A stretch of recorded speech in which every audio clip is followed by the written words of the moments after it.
नमस्कार साथियों, आप सभी का स्वागत करता हूं आप सभी के अपने चैनल रॉयल स्टडी 2.0 में। साथियों, जैसा कि इस वीडियो के अंदर हम बात करने वाले हैं मध्य प्रदेश शिक्षक वर्ग 3 भर्ती के बारे में। जी हां साथियों, इस भर्ती से रिलेटेड मैंने पिछले वीडियो में जो आपको अपडेट देखने को मिला है मैंने आप लोगों को बताया है। अब यहाँ पे जो अपडेट देखने को मिला है वो भी चीज़ें आपको क्लियर करूँगा और लगातार छात्रों की मांग को लेकर क्या अपडेट है, पदों में वृद्धि को लेकर मांग पूरी होगी या नहीं होगी।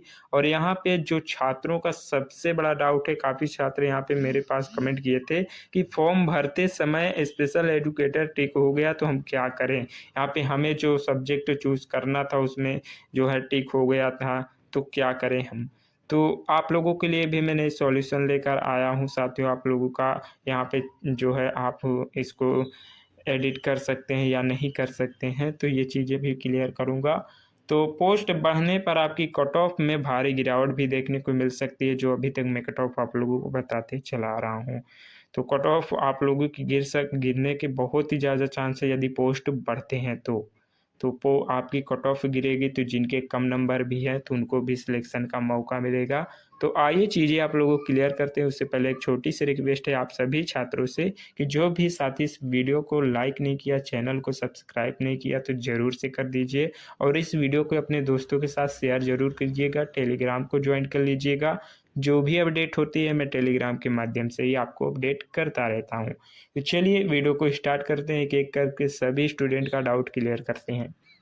देखिए इसमें अपडेट क्या है, यहाँ पे अभी मैं आपको बता दूं कि मुख्यमंत्री के नाम सौंपा विज्ञापन। यहाँ पे शिक्षक भर्ती अभ्यर्थी ने की वर्ग 2 और वर्ग 3 की जो पद वृद्धि की मांग।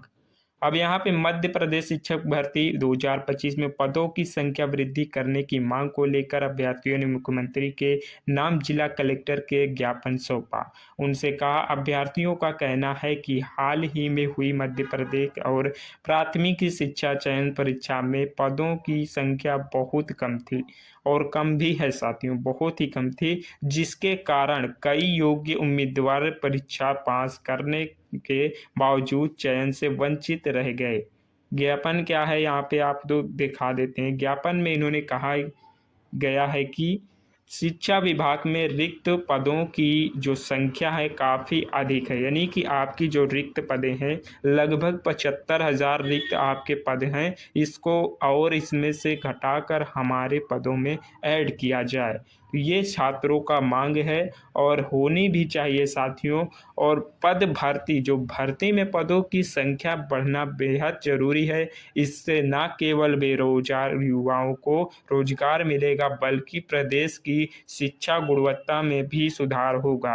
अभ्यर्थियों की मुख्य मांगे वर्ग 2 वर्ग 3 के सभी विषयों में कम से कम 3-3 हजार पदों की मांग कर रहे हैं। तो ये होना चाहिए साथियों, आप लोगों के साथ ज़रूर होगा। आप लोग बस यहाँ पे जो है सहयोग कीजिए।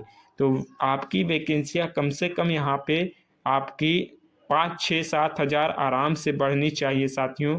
यदि आपका वर्ग 2 में 3,000 4,000 वैकेंसियाँ आती हैं, बढ़ती हैं, वर्ग 3 में आती हैं, तो लगभग 5-6-7 हज़ार आप लोगों की वैकेंसियाँ और इंक्रीज हो जाएगी। तो आपकी कट ऑफ थोड़ा यहाँ पे गिरने के चांस बहुत ही बढ़ जाएंगे। जिनका कम नंबर भी है तो उनको भी सिलेक्शन का मौका मिल सकता है।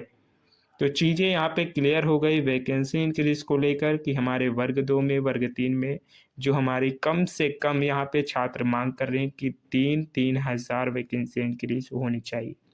चीज़ें और भी हैं आपको क्लियर करना है, चलिए और भी चीज़ें क्लियर कर देते हैं। अब जैसा कि छात्रों का ये कमेंट आ रहा था मेरे पास कि कह रहे थे कि जो हमारी जो गलती यहाँ पे क्या हुई है कि स्पेशल एजुकेटर टिक हो गया है, यहाँ पे हम क्या करें। यहाँ पे कोई संभावना बताइए कि सही है या फिर नहीं। तो हम आपको बताना चाहते हैं, देखिए इसका अभी आप लोगों ने एग्ज़ाम वगैरह दे दिया, आंसर की आ चुकी है, लगातार छात्र धरना प्रदर्शन कर रहे हैं। तो देखिए इसका एक ही सॉल्यूशन है मेरे पास कि आपको इसको भोपाल जाकर जो आयोग को आपको ज्ञापन देना होगा, तभी यहाँ पे कुछ हो सकता है। क्योंकि यहाँ पे अभी जो फॉर्म भरे गए थे अभी आपका बहुत ही वेट हो गया कि आपका जो फॉर्म यहाँ पे संशोधन हो रहा था तभी आप इसको सही करवा सकते थे। अब यहाँ पे साथियों बहुत ही कम चांस है कि आपका जो है ये जो आपकी गलती की है हो। लेकिन इससे आपको घबराना नहीं है साथियों। आपका सिलेक्शन में यदि आपका हो रहे हैं सिलेक्ट, तो इससे आपको घबराना नहीं है, होगा ज़रूर होगा साथियों। बाकी इसको जो आपको भोपाल जाकर आयोग को यहाँ पे ज्ञापन भी देना देना पड़ सकता है साथियों इससे रिलेटेड। तो चीज़ें आप लोगों को यहाँ पे मैंने क्लियर कर दिया। अब यहाँ पे साथियों यदि इन जिनका सब्जेक्ट वाइज़ था, जैसे कि इंग्लिश पढ़ाना चाहते हैं, इसमें इंग्लिश से सक्षम हैं, तो उनको यस या नो करना था, तो उन्होंने यस किया तो भी ठीक है, नो किया कोई बात नहीं है तो भी ठीक है। तो इनके लिए यहाँ पे सही है। यदि उन्होंने यस किया, नो किया कोई नहीं, इनके लिए ठीक है। इंग्लिश पढ़ाना चाहते, संस्कृत पढ़ाना चाहते थे या कॉमर्स कोई भी, तो उनके लिए सही है। बाकी आप लोगों के लिए थोड़ा यहाँ पे जो आपका एडिटिंग का चांस था, यहाँ पे बहुत कम चांस है कि आप लोगों का यहाँ पे जो टिक कर दिए थे ये सही हो। तो इससे घबराना नहीं है मेरे हिसाब से। आपके जो आप लोगों का चयन में कोई दिक्कत नहीं आएगी। तो बाकी आपको और भी चीज़ें हैं ये क्लियर कर देते हैं, इसके बाद आपका डाउट क्लियर हो गया होगा। अब यहाँ पे जैसा कि टोटल पोस्टें आपको पता ही है 13,089 पोस्टें हैं। इसमें साथियों वैकेंसी लगातार छात्र मांग कर रहे हैं कि हमारी 25,000 प्लस वैकेंसियाँ होनी चाहिए। तो देखिए साथियों, इतनी वैकेंसियाँ तो मुझे लगता है कि हो भी सकती है, ऐसा नहीं है, लेकिन इतनी वैकेंसियाँ थोड़ा कम चांस लग रहे हैं कि इतनी वैकेंसियाँ इंक्रीज होगी। देखिए होनी भी चाहिए, क्योंकि यहाँ पे 75,000 प्लस पोस्टें आपकी अभी खाली हैं। इसमें से क्या आपको 7-8 हज़ार वैकेंसियाँ नहीं इंक्रीज कर सकते? पहले से ही आपका 13,089 पोस्ट पे वैकेंसियाँ इंक्रीज की गई थी। तो इसमें कम से कम 25,000 होना ही चाहिए। यदि 25 नहीं होता तो आपका 20-22 हज़ार कम से कम तो होना ही चाहिए। तो यहाँ पे इतनी वैकेंसियाँ अगर इंक्रीज़ होती हैं तो क्या कट ऑफ में गिरावट देखने को मिलेगी या नहीं? तो मैं आपको बता दूँ कि कट ऑफ में बहुत ही गिरावट देखने को मिलेगी, और जिनका सिलेक्शन रुक रहा था उनको भी यहाँ पे चांस होगा साथियों, वो भी सिलेक्शन ले पाएंगे साथियों, उनके भी संभावनाएं अधिक हो सकती हैं।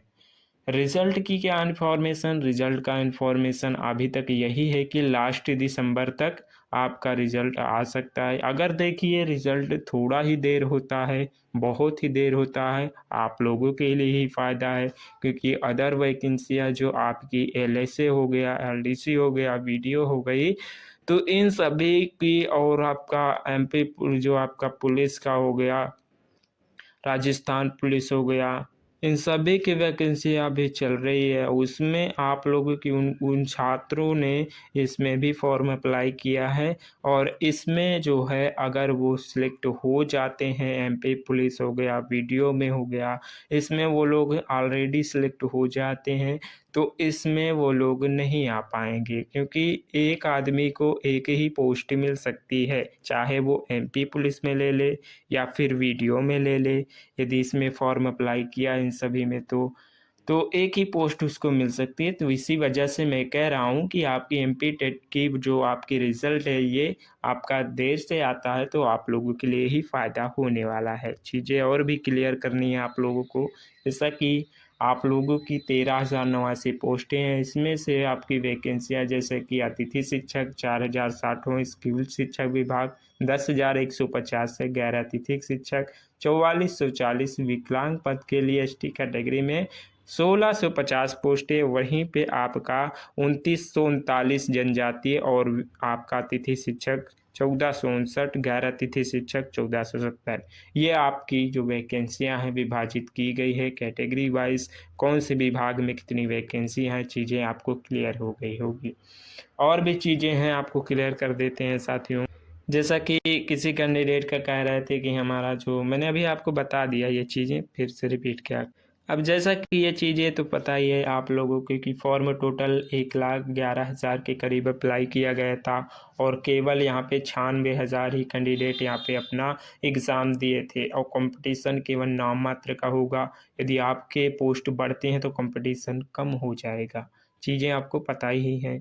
बाकी एग्ज़ाम का लेवल मॉडरेट टू हार्ड था, चीज़ें आपको ये भी क्लियर होगी। तो आइए बिना भी देर की हम चीज़ें क्लियर करते चलते हैं। अब जैसा कि यहाँ पे आप लोग देख ही सकते हैं, आपकी जो एमपी टेट के अंदर कौन सी शिफ्टें हार्ड थी, कौन सी मॉडरेट थी, चीज़ें आप देख ही सकते हैं। 9 अक्टूबर की फर्स्ट हार्ड थी, 10 अक्टूबर की मॉडरेट थी जो फर्स्ट शिफ्ट थी, 12 की फर्स्ट मॉडरेट, 11 की फर्स्ट मॉडरेट हार्ड, 13 की फर्स्ट हार्ड थी आप लोगों की, 10 अक्टूबर की मॉडरेट हार्ड, 9 अक्टूबर की मॉडरेट थी और 12 अक्टूबर सेकंड शिफ्ट जो आपकी कराई गई थी मॉडरेट थी, 11 की अक्टूबर की सेकंड शिफ्ट हार्ड थी, 13 अक्टूबर की सेकंड मॉडरेट टू हार्ड थी। तो ये चीज़ें आप लोगों को क्लियर ही हो गई होगी। और भी चीज़ें जैसे कि आप लोगों का कितने नंबर तक का फ़ायदा मिल सकता है, ये चीज़ें मैं अब यहीं पे क्लियर कर देता हूँ। तो हार्ड शिफ्ट वालों को मैंने बताया ही है कितना नंबर का फ़ायदा मिलेगा, मॉडरेट वालों को भी बताया है। तो चीज़ें बार-बार मुझसे क्लियर नहीं की जाती है, तो चीज़ें आपको मैंने क्लियर की है पहले से ही। तो आप समझदार हैं, समझ गए होंगे कितने नंबर फ़ायदा मिलेगा। तो देखिए अभी यहाँ पे कम ही नंबर मिल सकते हैं हार्ड शिफ्ट वालों को, यहाँ पे 8 से 10 नंबर तक मिल सकता है साथियों, इससे थोड़ा कम भी मिल सकता है, समझिए नॉर्मलाइजेशन यही होता है। और इजी शिफ्ट वालों को 0 से लेकर 4-5 नंबर तक मिलेगा, ज़्यादा नहीं मिलेगा। आइए आपको कट ऑफ दिखा देता हूँ, कितनी कट ऑफ गिर सकती है, कितनी रहने वाली है वैकेंसी इंक्रीज होने पर।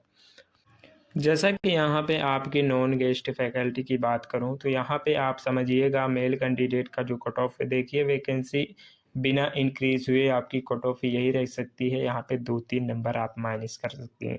और वहीं पे यदि वैकेंसियाँ इंक्रीज होती हैं तो यहाँ पे आपको 5, 6, 7 नंबर तक का गिरावट देखने को मिल सकता है। ये भी चीज़ें आप समझ के चलिए, चाहे वो फीमेल हो, मेल हो, किसी भी में भी हो। तो आप ये चीज़ अपने दिमाग में बैठा के चलिए, बाकी चीज़ें मैं क्लियर कर रहा हूँ। तो आप लोगों की यूआर से 65 से 67, ओबीसी 62 से 65, ईडब्ल्यूएस 59 से 62, एससी 54 से 58, एसटी 46 से 50। फीमेल कैंडिडेट यूआर यहाँ पे 63 से 66, ओबीसी 60 से 62, ईडब्ल्यूएस 58 से 60, एससी की बात करें 55 से 48, एसटी की बात करें तो 52 से 54।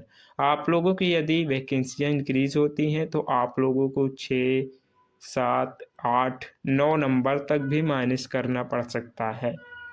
तो वैकेंसियाँ यदि इंक्रीज़ होती हैं, आपकी 25 या 20,000 इंक्रीज़ होती हैं, तो इतने नंबर आप लोगों को माइनस करना पड़ सकता है। तो चीज़ें मैंने आपको क्लियर कर दी है। और जैसे कि आपकी फैकल्टी की जो आपकी गेस्ट फैकल्टी की जो आपकी है, इसमें क्या कट ऑफ रह सकती है, वही चीज़ें इसमें भी आप समझ के चलिए। आपको 6, 7, 8, 9 नंबर तक यहाँ पे माइनस कर सकते हैं आप लोग। यदि वैकेंसियाँ ज़्यादा इंक्रीज़ हुई तो 8-9 नंबर तक, कम हुई यानी 20 के अंडर हैं तो आप लोगों की वैकेंसियाँ जो है मंदर मार्क्स जो है यहाँ पे आपके 6-7 नंबर कम हो सकते हैं, तो ये माइनस करके चलिएगा। बाकी वैकेंसियाँ जैसे इंक्रीज होती है तो मैं आपको अलग अलग से यहाँ पे कट ऑफ आप लोगों को लेकर आऊँगा। चीज़ें आप देख सकते हैं, यूआर कैंडिडेट के लिए 60 से 63, ओबीसी से 58 से 61, ईडब्ल्यूएस 54 से 57, एससी 48 से 52, एसटी की बात करें 45 से 48। फीमेल कैंडिडेट का वही चीज़ है, यहाँ पे थोड़ा नंबर इनका कम रहेगा, ये चीज़ें भी आप क्लियर करिएगा। यहाँ पे जैसा कि 56 से 58 के बीच में ओबीसी, 54 से 56 के बीच में ईडब्ल्यूएस, 52 से 55 के बीच में एससी, 45 से 48 के बीच में एसटी की बात करें तो यहाँ पे 43 से 46 के बीच में ये कट ऑफ आपकी रह सकती है। यदि वैकेंसियाँ इंक्रीज होती हैं तो कट ऑफ में बहुत गिरावट देखने को मिल सकता है। ये भी चीज़ें आप समझ के चलिए। तो चीज़ें मैंने आपको क्लियर कर दी है। किसी कैंडिडेट का कोई भी डाउट हो तो अब वो लोग कमेंट के माध्यम से ज़रूर बताइएगा। जितनी भी इन्फॉर्मेशन मेरे हिसाब से थी आप लोगों की, जो अपने एग्ज़ाम जो अभी आपने कमेंट किया था ठीक कि हमारी जो स्पेशल एजुकेटर की जो है यहाँ पे इसमें टिक हो गया तो हम क्या करें, तो जितनी भी मेरे हिसाब से समझदारी थी मैंने आपको बता दिया कि इसको भोपाल जाकर आयोग को ज्ञापन दे सकते हैं, यही एकमात्र है। बाकी आपका इसमें थोड़ा एडिटिंग जो आपके हो सही गलत मेरे हिसाब से बहुत कम चांस है कि आपका सही हो। बाकी आपको घबराना भी नहीं है यदि आपको पोस्ट मिलती है तो तो आज की वीडियो में इतना ही साथियों, फिर मिलते हैं किसी नेक्स्ट वीडियो के साथ, नेक्स्ट इन्फॉर्मेशन के जैसे कोई अपडेट आती है। तो साथियों चलिए दीजिए मुझे इजाज़त। जय हिंद, वंदे मातरम।